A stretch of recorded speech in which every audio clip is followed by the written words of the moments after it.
Hello, everyone, and welcome to episode 2 of the Griswold Select podcast. Today, we're at Veterans Memorial Park. I am Matt Danieluk, Democratic candidate for Selectman, and I'll be joined by Chris Lavallee, who is going to turn the tables and interview me so that you, the listeners, the people of Griswold, can know a little bit about who I am. I hope you enjoy the show, and we appreciate you subscribing and sharing.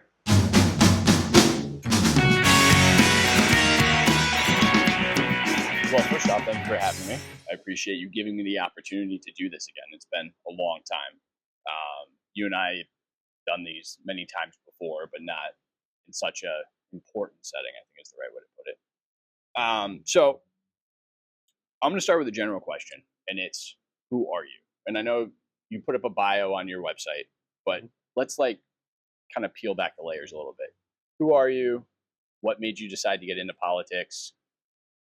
Just a little bit more about Matt, not the BS stuff the fluffy stuff. I want like the layering stuff.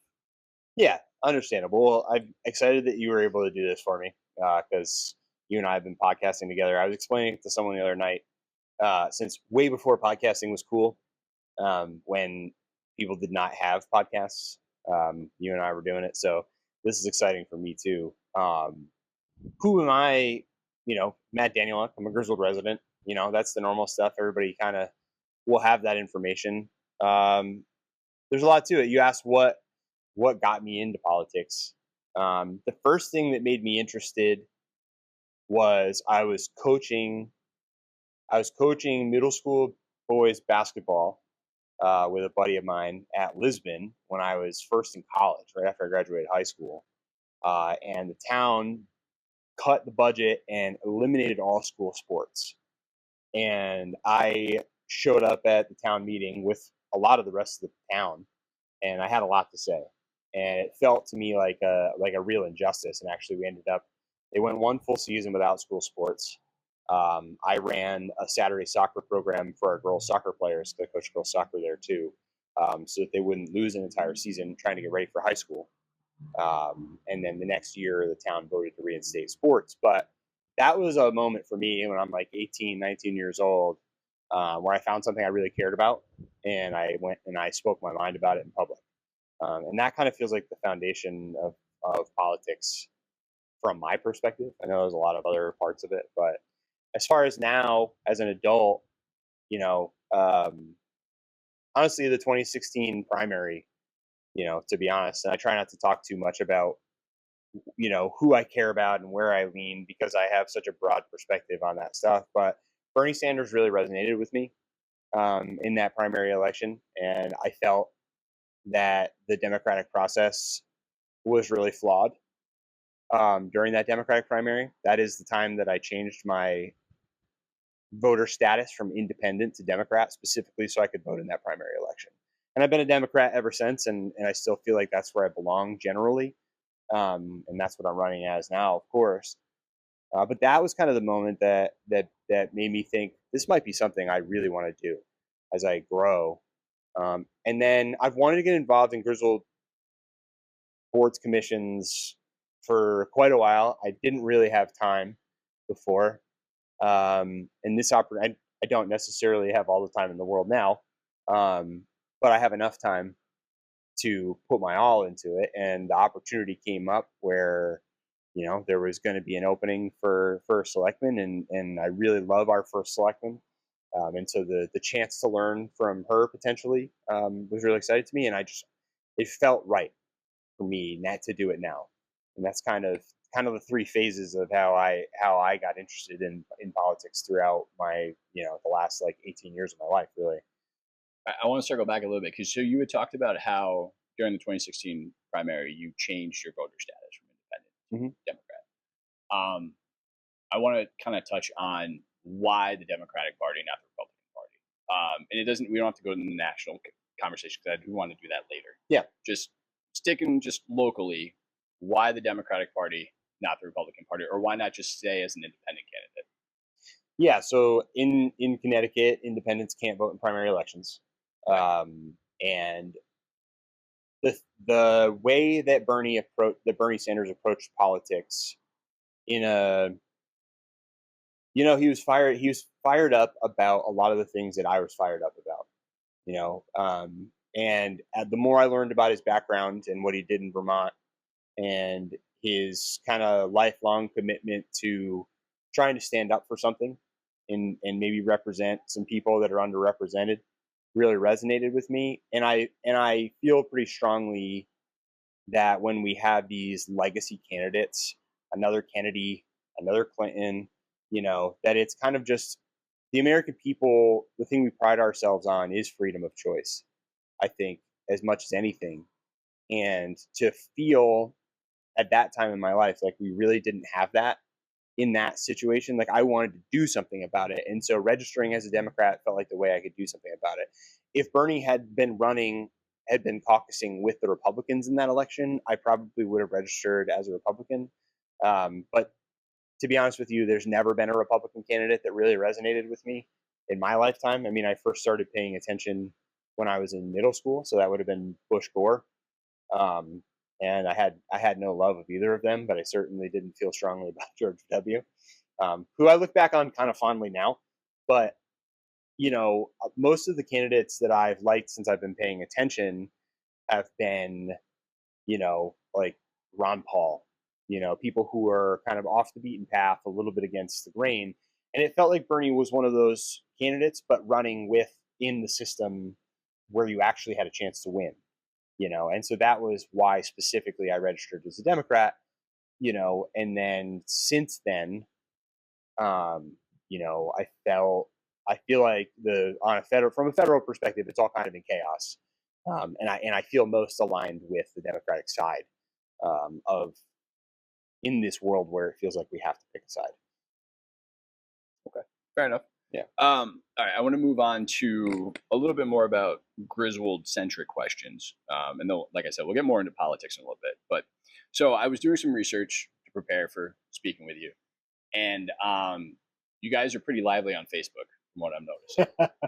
So I've noticed that repaving roads seems to be top of mind for many residents. Yep. So do you have any ideas on how to address their concerns? Yes, and that is something that the current Board of Selectmen is putting a lot of time and effort into. Part of that, relates to the infrastructure project, where there's been road closures for a while, and that's been kind of a nightmare. And that actually just opened up recently, ahead of schedule, which was great. But in terms of the quality of the roads and the need for repaving in so many different situations, they are currently doing. Hello there. We've got visitors. Okay. How you doing? What's up?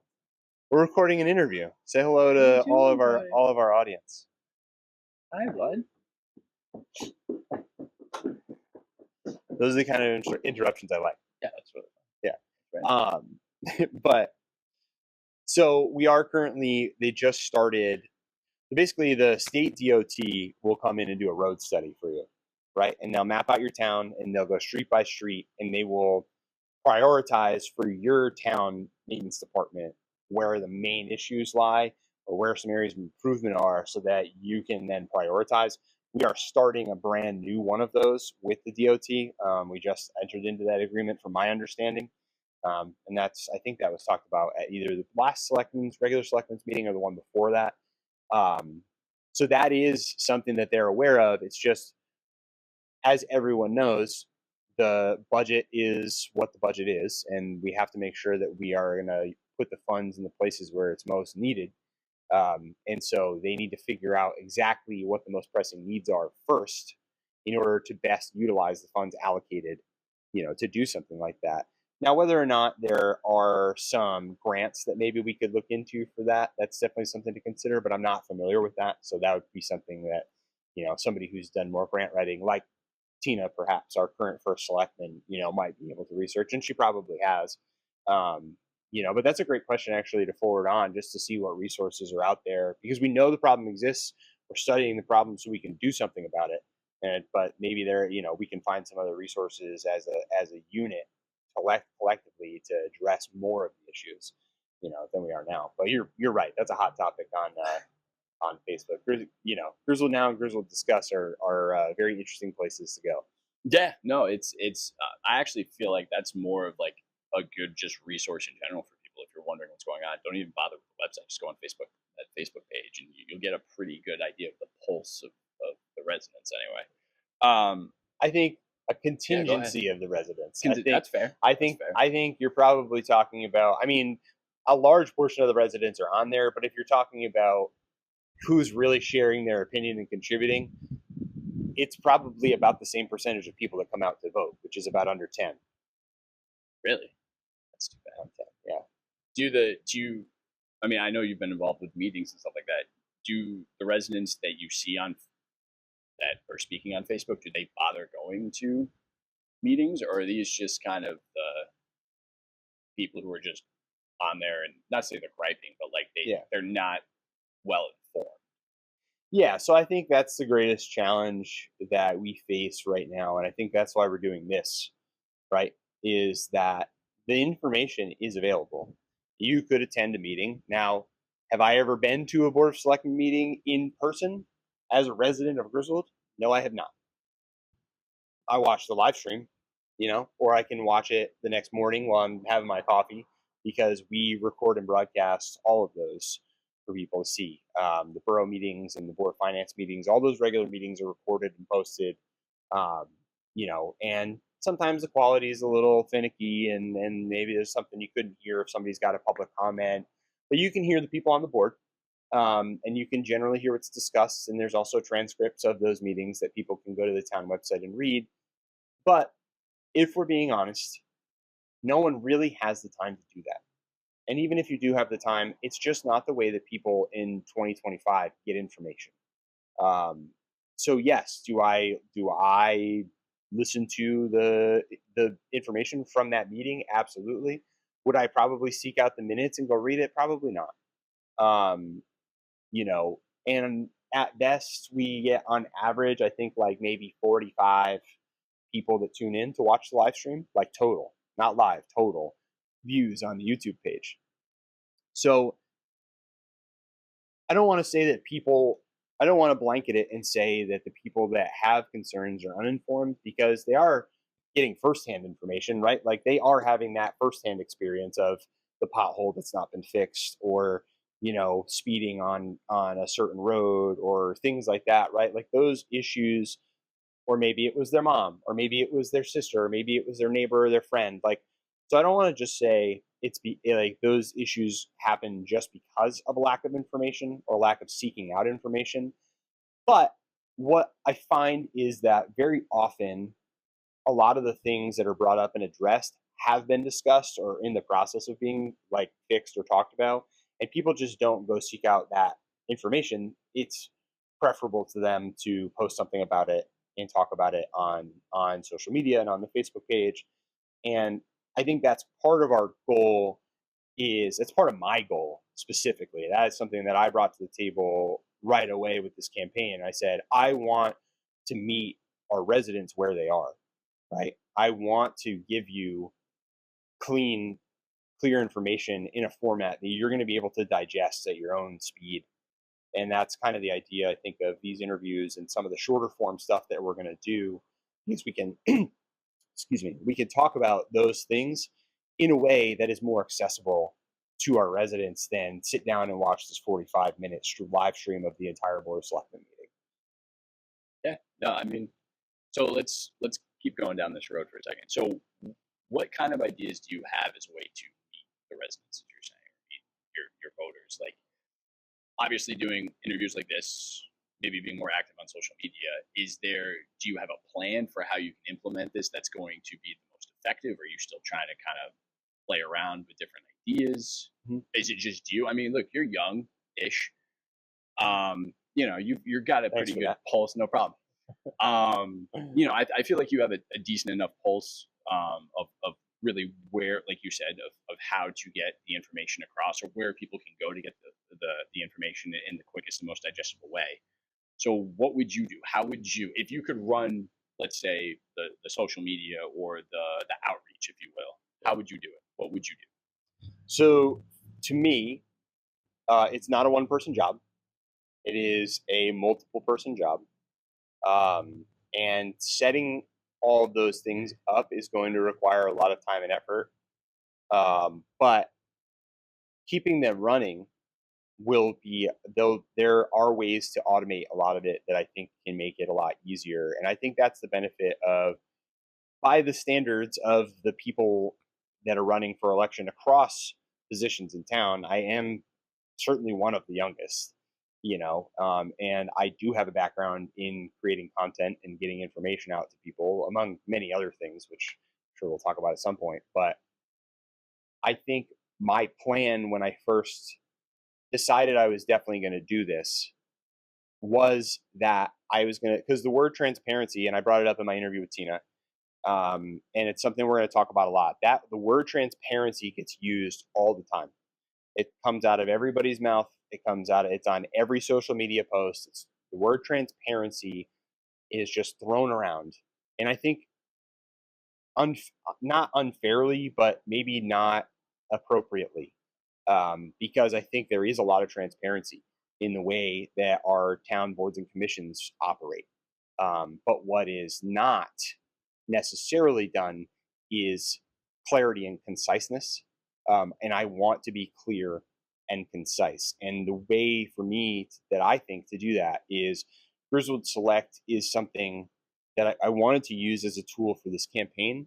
But to be honest with you, it's a tool that I want to use if and when we win this election to continue to talk to the residents of Griswold directly and give them insight into what is actually happening at town hall, and give them updates in a way that if it's someone like you or I, and this is not a comment on the human being, but I've come to really enjoy listening to Joe Rogan's podcast when he does 3 hours with Bernie Sanders, or he does, brings in some crazy like astrophysicist and talks to him. And I learn all these things that I never would have known otherwise. Right.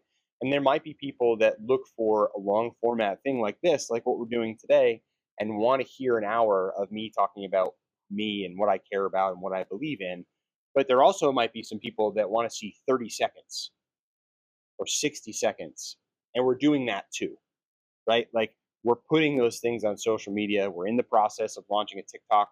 We're in the process of getting more content on Facebook and Instagram. And I think we can do those things through the town hall directly to the residents of Griswold. So maybe you didn't attend the meeting, and maybe you didn't log on to the live stream, and maybe you didn't read the transcript, but I might be able to give you 60 seconds on a Friday morning that wraps up what happened this week in the selectman's office that'll pop up on your TikTok while you're scrolling, because I know how to use the right hashtags to make sure it gets there. So those are the kinds of things that I plan to do for the town, because the more people that live here that know what's going on, that can accurately talk about the information, and maybe can be inspired to come out and vote or volunteer or run for office themselves, the better. That really is my goal, is in addition to, hopefully growing Griswold, because that's what we all care about, and taking care of our neighbors, is just to get more people aware and informed and involved. And I think that the content creation part of it is my link to them to be able to do that, because that's just how people get their information now. Right. Yeah, I'm going to stay down this path. I was going to go in a completely different direction, but I like where we're going here. So you said before, did you say it was like 10% of the residents vote? Is that? I think, and this is not, I'm not talking about like a national election, but No. but I think the referendum that we had for the budget, the first vote, I think was just over 800 residents voted. Okay. So do you know, and I have a reason for asking this, do you know like the breakup, at least like age wise, like is it mostly your older residents that are voting? Oh yeah. Or is it, okay, good. So that's where I was hoping you were going to say. So what do you think you can do to try to get more young people to care about their town, to care about standing in line and taking a few minutes on a Tuesday in November to vote, to make an impact on their town? What can you guys do? Do you go to the high schools? Do you speak to the students? Do you go to a community college? Do you how can you make that outreach the most impactful? What do you think? Well, as you know, I am around younger people all the time, right? I work in the high school. I coach high school basketball, coach rec basketball. I meet a lot of parents. I meet a lot of people that are my peers and my contemporaries. Sorry, I'm going to block the wind for a second as it's blowing directly into my microphone here. And I think this is going to sound super politician-y of me, but I think you used the wrong word. I don't think it's that they don't care. I think it's that everybody is stretched so thin right now that had like the younger generation that has kids in the school system that really we need them to come out and vote because a lot of the things that we vote on directly affects them and their children. And, I think a common refrain that I've heard even on some of our forums that we've gotten from residents telling us what they care about will say things like, oh, we're spending too much money, on the school, or we're never spending too much money on education, and we're never spending too much money on our senior citizens. I just want to take a hard line on that now. What we do need to do is find a way to do those things better while also giving our taxpayers a break. And that's something else, entirely really than what you asked me.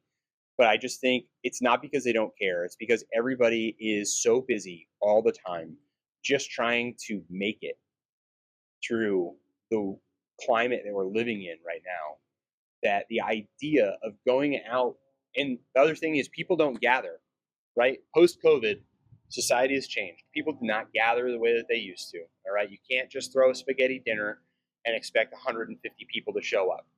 And if they do show up, they're getting takeout. They're bringing it home. People don't gather the way that they once did. And so asking a generation of millennials working multiple jobs, trying to maybe afford to buy their first home and raising kids, to take even 20 minutes of their day to drive to town hall, to our one current voting location, and stand in line and vote can feel like too much, even though it sounds like a really small commitment for something that is, I think we would all agree, really important. And I think the way to do that is we have to make the voting more accessible. And I also think if we can just generally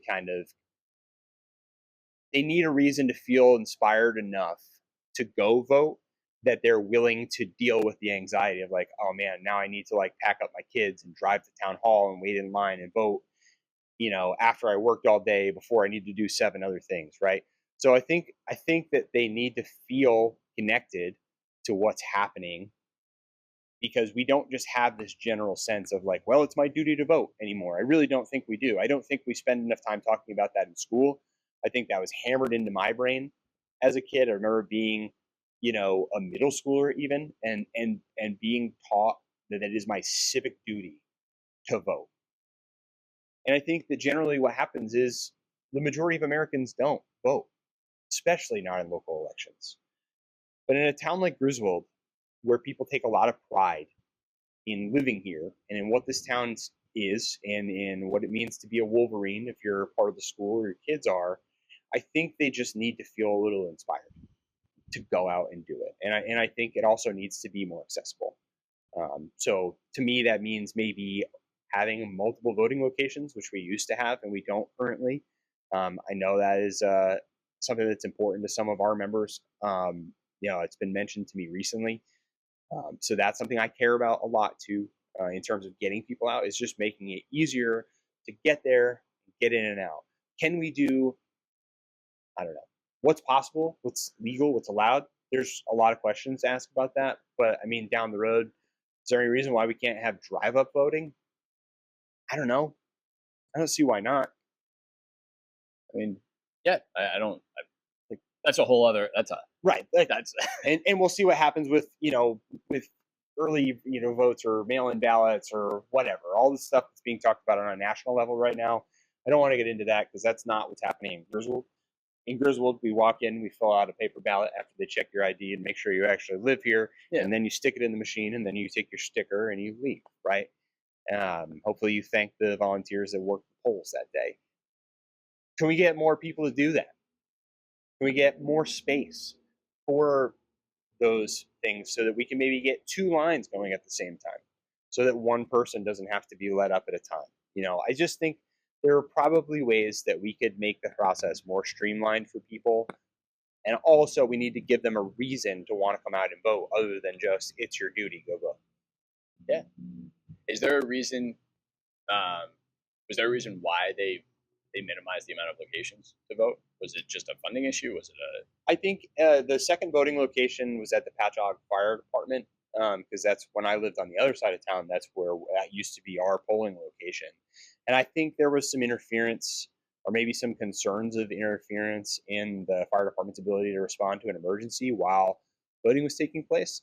That is what I've heard through the grapevine about it. I don't know officially that that's what actually it was. But I do think that there have to be some other outlets for us to have a second or maybe even a third voting location.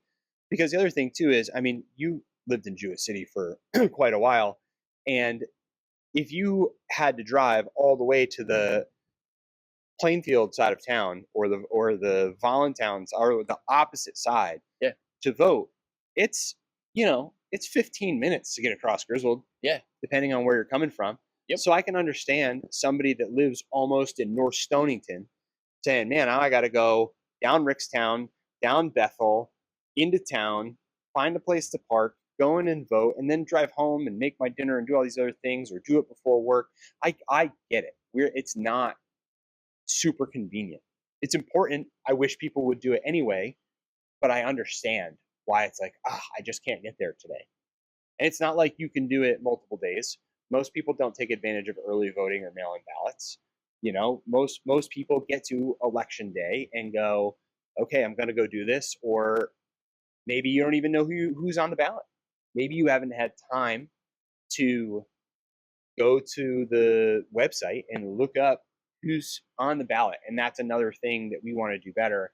Is like, I want it to be really simple for you to get to election day and go, oh yeah, Kim Nielsen, I saw a TikTok video that she's running for Board of Education this year. I know her because she ran the PTO for years, and I'm going to go vote for her, right? Like, I think that's important too, because if you don't know who's on the ballot, then you're just going to go, well, what am I going to go vote for? I don't even know who I would choose. I'm not. I mean, of course. So I want you to go vote for all the Democratic candidates because that's what we're pushing for right now. I do. I would love for you to go vote for everybody on our ballot. But you personally should know everybody on the ballot, on both sides, to decide what is the right thing for you to do as a voter. And if it's really hard to do that or borderline impossible to do that, maybe you're just going to say, well, I'm not going to go vote. I think that's what we've been seeing. I think that's what we've been seeing a lot of. That's too bad too. All right, we'll stop there. We're going to take a break. Yes. And then when we come back, we'll dive a little bit more deeper into your past, and then we'll talk a little national politics. Excellent. Please be sure to check out our campaign website, votefalkdanieluk.com, subscribe on YouTube, Spotify, Apple Podcasts, and check out our Griswold Democratic Town Committee social media, Facebook, Griswold DTC, Instagram, DTC Griswold, and Griswold DTC on TikTok. All right, and we're back. So we're going to circle way back to the beginning where we were talking about you. And I kind of want to get a feel for why you care so much about being a resident of Griswold. Let's talk about your roots. Let's talk about really your life story in a sense of like, because obviously you didn't always live here. Mm-hmm. So let's talk about that. Let's talk about your family, your family history here in this town. I think that's really important. I'm sure people would like to know about that. Yeah, and it's funny, the more people that I meet as we start this campaign process, the more people are like, Danieluk, wow, are you related to, Tommy? Or, Peter or Paul? So like, it's happening a lot more. But so I was born and raised here. We built our house in Lisbon when we moved there, I think when I was 9. So, but for the first 9 years of my life, I lived at 39 Charles Street in Jewett City, right on the corner with the white picket fence. And I knew all my neighbors, and it was really, it was a place where you go ride your bike and you'd stop and see, Saf and Joyce, who lived down the corner, and Helen Del Monte, who lived in her house forever. And actually her grandson's like my oldest friend, because we grew up, his grandma was right across the street. And, go to the flea market. And my grandparents owned a duplex at the end of South Main Street, and that's where they lived until I was probably, I don't know, 16 maybe. And then we moved to Lisbon when I was 9, but I went to St. Mary's School. So some of you, a very small number of people, are going to be like, "Oh yeah, me too." Pre-K through 2nd grade. So that was an interesting experience. But that's where I know a lot of my longtime Griswold people from. Dan Coleman being one of them. A mutual friend of ours, and we went to school together from preschool on up, and then catechism classes until I finally convinced my parents to stop sending me. And then I went to NFA for high school after I left Lisbon. And then I moved back to Griswold. Anna and I bought our first house on Juniper Lane in 2011. So for more than half of my life, I've lived in Jewett City and Griswold. And even in the interim, of course, every weekend we'd go to Ed's Corner on Saturday mornings for breakfast. Dean's Corner now. It's one of my favorite spots. Very, very nostalgic for me, but that's where my grandparents would take me after a Friday night sleepover. And I grew up playing at River Ridge Golf Course, and my pep worked there, and that was just kind of a lot of my most important childhood memories are here in this town. My dad's side of the family owns Osgood Farm and has for multiple generations. My dad grew up working on the farm. His father built the last house at the end of Cedar Lane, which is now a beautifully rebuilt structure with a wraparound deck, and kudos to the people that did that job, because if you go down the cove on a boat, it's just incredible. But our summer cookouts and stuff were on Patchogue Pond, and we'd go milk the cows and stuff like that, which sadly they don't do anymore. But I just feel the most at home anywhere here in Griswold and Jewett City. And I met a lot of people that I know, because from 18 to 22, I was a bartender at this little hole in the wall on South Main Street called PJ O'Connor's. So for all of my PJ's people that see this one's for you guys. Please come out and vote. But for 4 years, I slung drinks and sang karaoke and played in bands down there right on South Main Street, right next to the railroad tracks under the bridge, and met all kinds of people. That's how I know Al, who everybody in town knows. It's the reason our town stays as clean as it does a lot of the time. And just so many of these people. It's how I got to know Charlene. And that became a fixture of ours. 4 a.m. breakfasts at Charlene's were our thing for a long time. So my family's been here for a long time. My mom grew up here when she was young too. And then moved back later on because she moved around a lot. But most of the important stuff in my life has been here. Anna and I had our wedding reception at the French Club, actually. That's when we got married. So that was pretty cool. It was right after they had remodeled it, actually. It was really, really neat. But yeah, Griswold Soccer Club, growing up playing from the time I was 5 until I started playing in middle school. And then I've coached there forever. Not last season or this season. We're retired from Griswold Soccer Club, but Griswold Rec Basketball, I've been coaching there since Cam was, you did it with me forever. Yeah. So that's well over a decade that I've been doing that. And I've met so many people that live here, and I've been other places, and I've never seen a town that takes so much pride in what it means to be from Griswold as this town does. And I think that's the reason it's so important to me that I care so much about it. Because if it was just like, well, I just want to get into politics, I don't think I'd care as much as I do.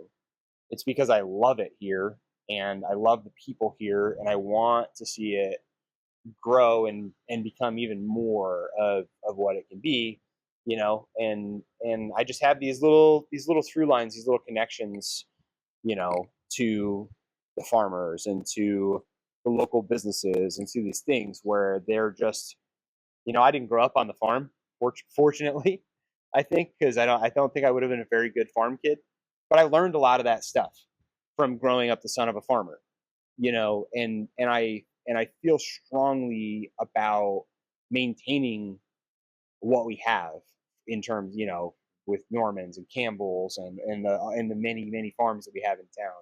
I think those are integral to what we are, and I feel that because it's where I come from, my family, you know, and so I just feel like I have a lot of perspective on the different types of people that live in Griswold and what they mean to the community, and I care a lot about this place.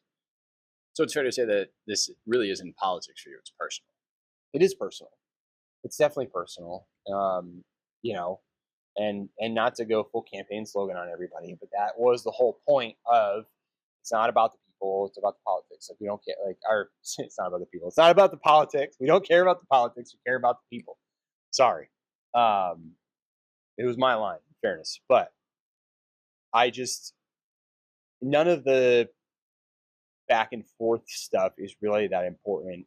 At the end of the day, I think it's just about having a common goal. It's about being proud of our town, caring about the people in it, and wanting to do what's right by them. Okay. So I want to do a national conversation, but my first question, I'm going to tie it back here. All right. And then we can actually have some fun and really just talk national politics. Is there a national policy that you either like or you dislike that you think generally impacts the residents of Griswold? So let's say there's one that you really dislike. Not to put you on the spot, but if there's one you could think of that you feel like really affects these residents, what would you do to fix it? Or how would you implement, or maybe you somewhat like it and you want to curve it a certain way? You get where I'm going with this? Yeah. Just anything you want off the top of your head. Yeah, no, I see what you're saying. I think that's a hard one to answer. I think my first thought, the first thing that popped into my brain was testing in schools, which is something that comes, I know it's different state to state. I know the standards are different. But that is something that dates back a long time. I mean, I remember first talking about it with No Child Left Behind, which really changed the structure of public schools while we were in school, and I don't think for the better. I think this idea that in order to get funding from the government, you are required to say, "Hey, we did good on our test scores." That to me, that's preposterous. I think that education. I'll even go a step further and say that is it a human right to get an education? No. Does it benefit all of humanity for us to make prioritizing educating our youth in the most comprehensive and individualized way that we can? Like, is that just better for the world? Yeah. And do I think we should spend any amount of dollars to make sure that that happens? I do. I think a better educated society as a whole that is taught to problem solve and comprehend things on their own level at their own pace is exponentially more valuable from a pure financial perspective. Even if you want to go full Ayn Rand on this thing and say, what is the capitalist value of education? It is not how much money can the dean of a college make. It is not how much money can we pay our administrators. It is not how much money can this for-profit school generate.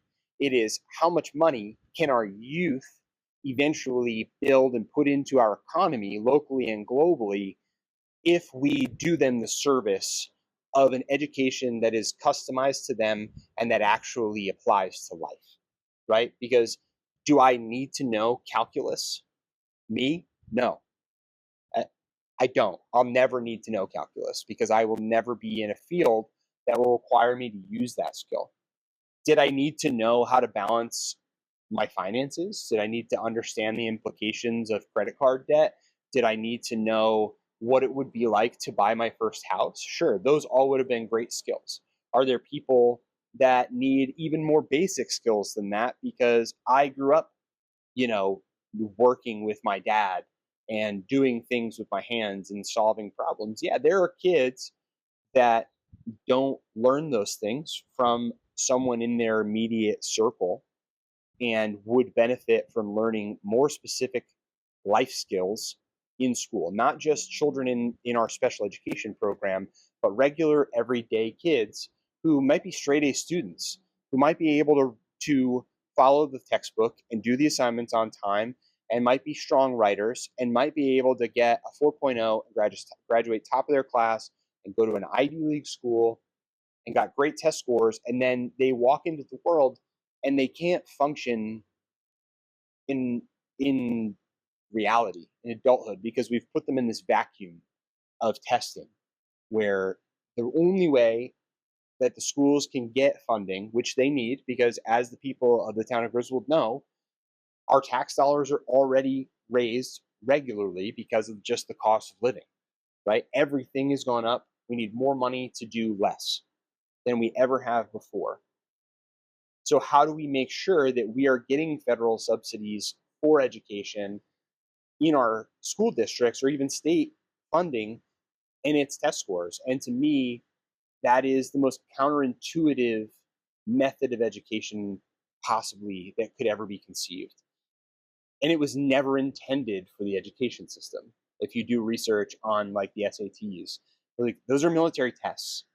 Those are aptitude tests. We shouldn't be teaching to a test ever. And I think that is, I would make a federal policy change or even a local level policy change to say, by whatever means necessary, we're not doing this anymore. We are going to educate our children and the children of the towns that send to us for life and for the world and for success, for the sake of learning. And you could even say for the sake of capitalism. You could even say for the sake of selfish greed or whatever you want to call it. Because if we can build future success for our children, we are building future success for our community. And by just asking them to conform to this standard of testing, I think we're failing to really equip them for that. I think kids are succeeding because teachers go out of their way to teach things that are not part of the curriculum, to teach skills in addition to the things that they have to teach so that they can get good enough test scores so they don't have to sit in a conference room with an admin and be asked why their class didn't perform as strongly as the state average. And the answer to that question might be that those kids aren't learning those things at the same level as some of those other kids, or maybe that teacher chose to teach them things that really matter at their own expense.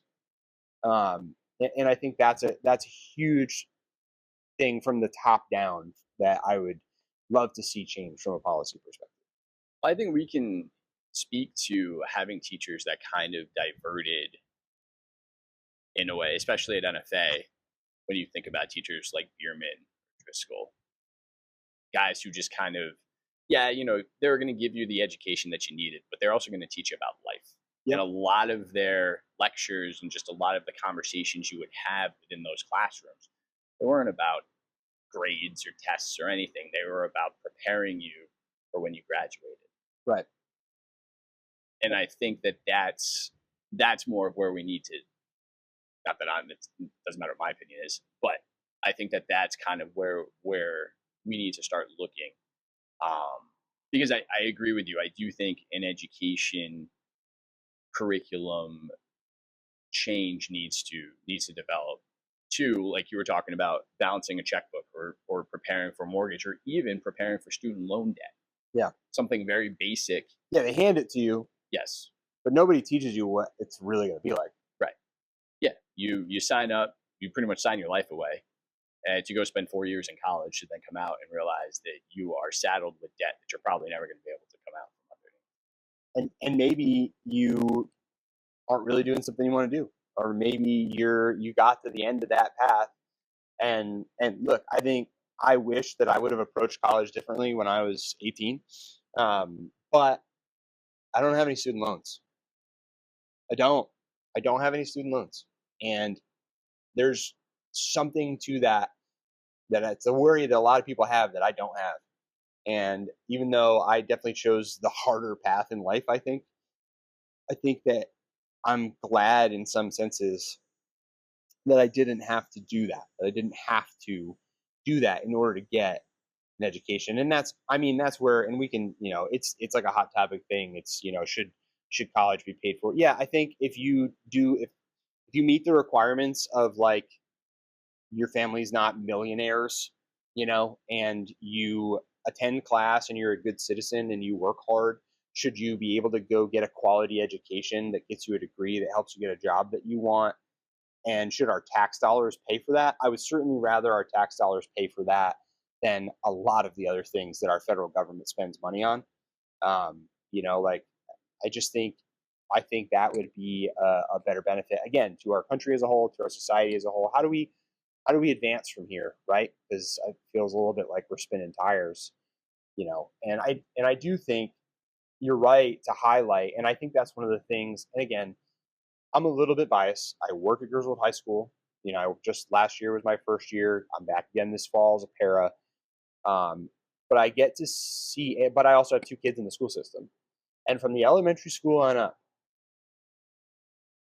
one of the things that I struggled with the most in high school was teachers that wouldn't meet me where I was and wouldn't engage me and would mistake my boredom and my lethargy for me being the type of kid who just didn't care. And the teachers that identified my potential and challenged me and called me to the mat, like a Jay Driscoll, and it didn't always, he did it in a way that was like very abrasive. Like he would battle me every day. He would make me read things that were well outside the realm. He would assign me books. I mean, he's the reason that I read The Fountainhead the first time, as a junior in high school. And not only did he ask me to read The Fountainhead, but he asked me to close read it, take notes, and then write a paper on it. And it changed the way that I thought about reading, because I'm staring at this 1,000 pages of tiny print, and I'm a reader, so I'm not totally thrown off by having to read it, but the sheer volume of the content in that book and being forced to slow down enough to understand what Rand is talking about and what the characters mean and how it applies to life. Like he put me, and then he would challenge me on my opinions of it too. And that made me respect him and gave me, it was like a light in the dark for me when I was doing those classes. And there are some other teachers that would connect in other ways, like, Janet Wilbur, who I'm still, I still talk to this day, who was my freshman English teacher. And she treated me like I was her son. Like she was so sweet to me and so kind to me, but she then had the ability, she earned my trust and she earned my respect. And then she would just look at me and be like, really? This is what you're doing? This is what you're turning into me? Or you're not going to turn in this assignment? Like, and I would feel an appropriate amount of shame, and I would do it. Whereas other teachers, I'd be like, I'm not doing that for you.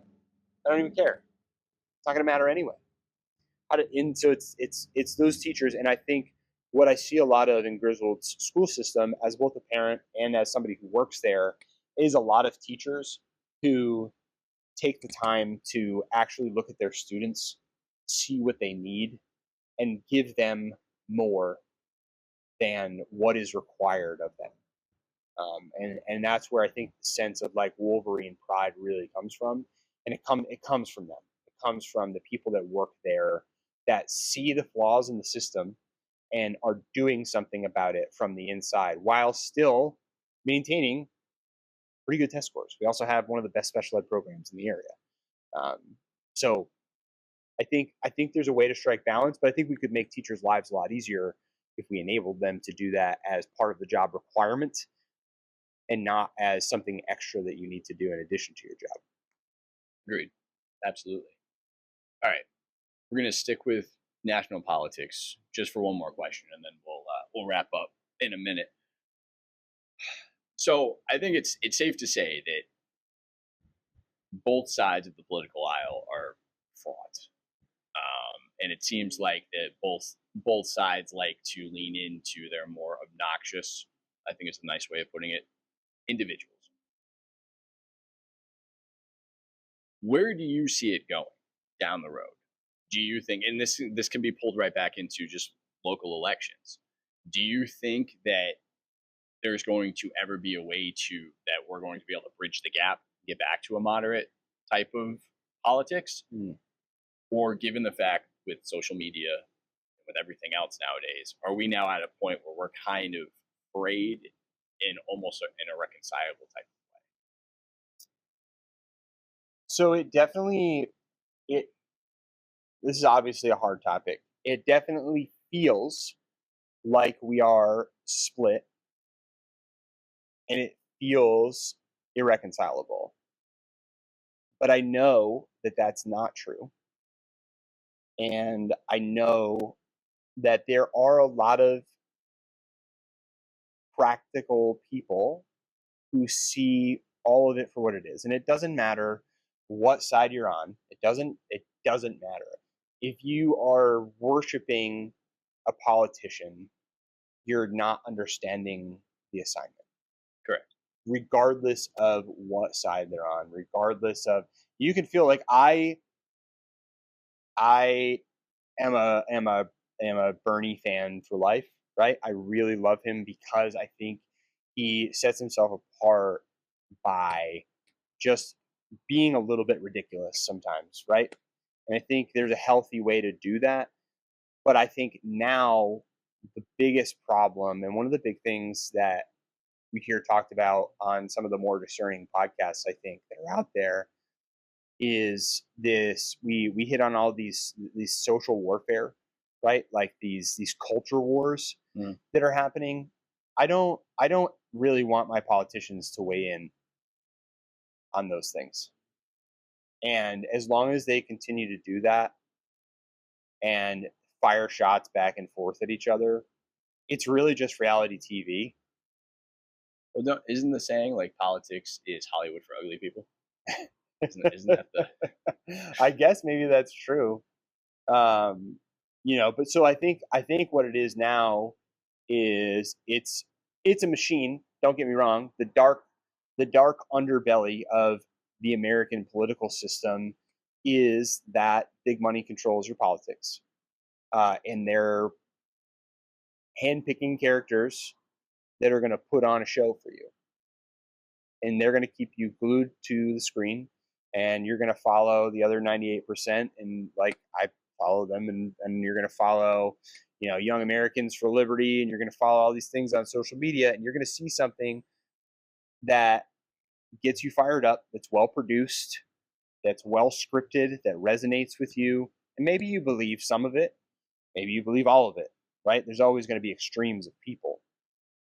But I think that what's happened since the 2016 national election, more so than ever, is that we have splintered in this way that feels like we can't even talk about it, right?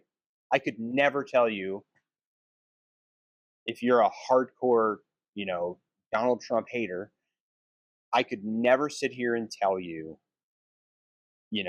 that I think that privatizing Fannie Mae and Freddie Mac is actually a positive decision. Because as a realtor, I know that Fannie Mae and Freddie Mac were never intended to be run by the government for the long term. It was a part of the bailout. And we're not in that climate anymore. And the government should not have control of whether or not people can get qualified for a loan or the major funding that does that. And I also think that if you put it in the market, that's more money in the market and less money that's just sitting in, that's being allocated by the government. And you can still have subsidies and first-time homebuyer programs to help people, because the government should provide social services. But like, if you're just a person that hates Donald Trump no matter what, you're going to hate that take, right? And you might think that I'm a Trump apologist, when, if you know me, that's definitely not true. But I think that I reserve the ability to see clearly all of the things in front of me. right? And I think that it's the same from the other side. You can sit here and tell me how much you hate AOC, and because she's just like so out there and so over the top, and she uses every opportunity that she has in front of a camera to blow up some other representative or call somebody to the mat. But if I tell you, like, hey, this point that she made on the Senate floor was really great, and something really, really like not okay was happening, and she called it out, and it's brave to do that, you're not going to want to hear me. You're going to tune me out. And we've reached this point where we can't talk about a specific thing in a vacuum without attaching it to one side or the other. And that's the climate that has been created by our media outlets and by the big money that controls politics. And I think the way that that matters to the people that are going to watch this for a local election is that you can drive around this town and you can see Trump 2028 flags, which is a violation of our Constitution, by the way. And you can drive around this town and see people who still have their Harrison Walls signs up. And you can immediately typecast those people. And those two people will never be able to have, not never, but right now, because of the climate that we're in, aren't able to have a civil, normal conversation about something that maybe one party or the other has, or both parties have strong takes on. And that trickles down into local elections. If you are a Trump supporter, does that then mean you should walk into the voting booth on November 4th and vote all Republican on your ballot for your town? Does that actually make sense? No. If you're a Democratic voter and you felt that Kamala Harris was the greatest missed opportunity of your lifetime, should you then walk into the polling location and just vote Democrat just because you believe that? And the answer is no. The answer is no. I want you to vote for the Democrats. Don't get me wrong. Please vote for us. But it's just the flaw in the system is this idea that you have to be all on one side or all on the other side, and everything from one side is good and everything from the other side is bad. I tend to believe that most of both sides is bad, and that the only way to actually solve any of the problems is to stand in the middle and say, I'm a registered Democrat, but I actually think we should be more fiscally responsible about this thing. Or yes, I'm a registered Republican, but I believe that we should provide these social services to our community because it benefits our community and we have the ability to do it. And I think that that's the through line between the climate that we're at nationally and how far apart we are. And I think there's a way to do that, especially at the local level. And I think that's why, and I'm monologuing here, I'm sorry. Oh, keep going. But I think that's why these local elections are so important. And it's another reason it's really important to me is because if some people at the local level can connect with voters on both sides and independent voters who feel like they don't have representation, and libertarians and everybody else, then maybe we can start to sew this country back together, one small local election at a time, one small town issue at a time. Because if we come to the realization that everybody in this town is a neighbor and we're all from Griswold and we all care about each other to some extent, and we take care of each other the best that we can, and we're respectful of one another, then maybe we can sew that divide back together here. If we do it here, then maybe that trickles up to the state level. And if it happens at the state level, maybe that trickles up to the national level. And maybe then somewhere down the line, we can grow back together and we can care about this country the way that we care about our small town. Because right now, I don't think we do. We're so polarized. It's so exploited in the media. It's like I said, it's a reality show. And I think if we get back to the simple fact that we are all here together, we are American citizens or people here on green cards or whatever, right? We just treat each other like human beings.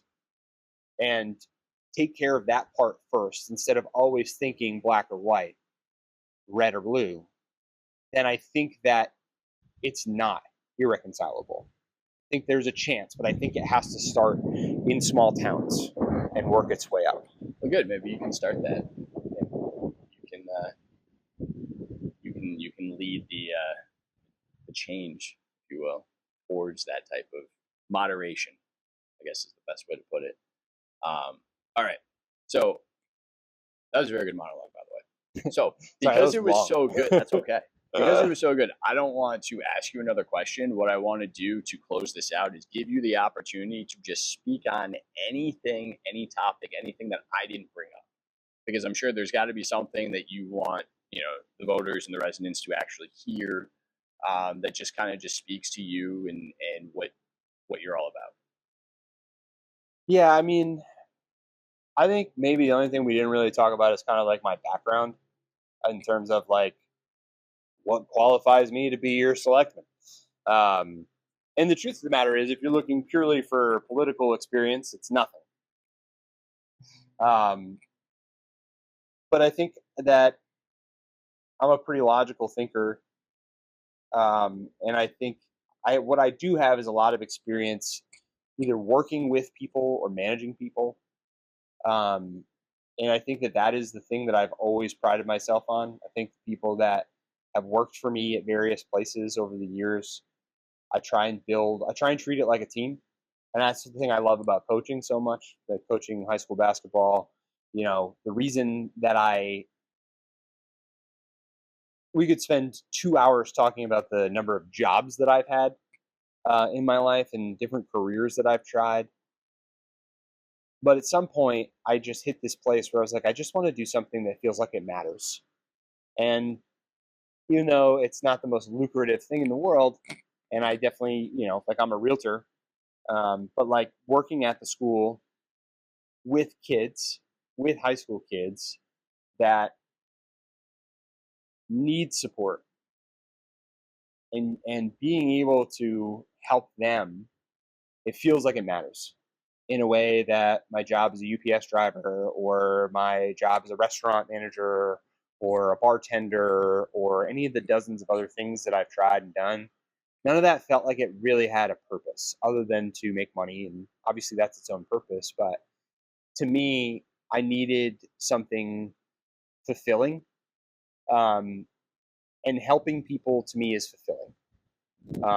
And solving problems is fulfilling. That's something I really like to do. I don't believe in, well, that's just how it is. And I think that's a lazy excuse for not dealing with a problem. Oh, well, this is what we've always done, or we've all been there. We've all dealt with it. I don't buy that. I don't accept that.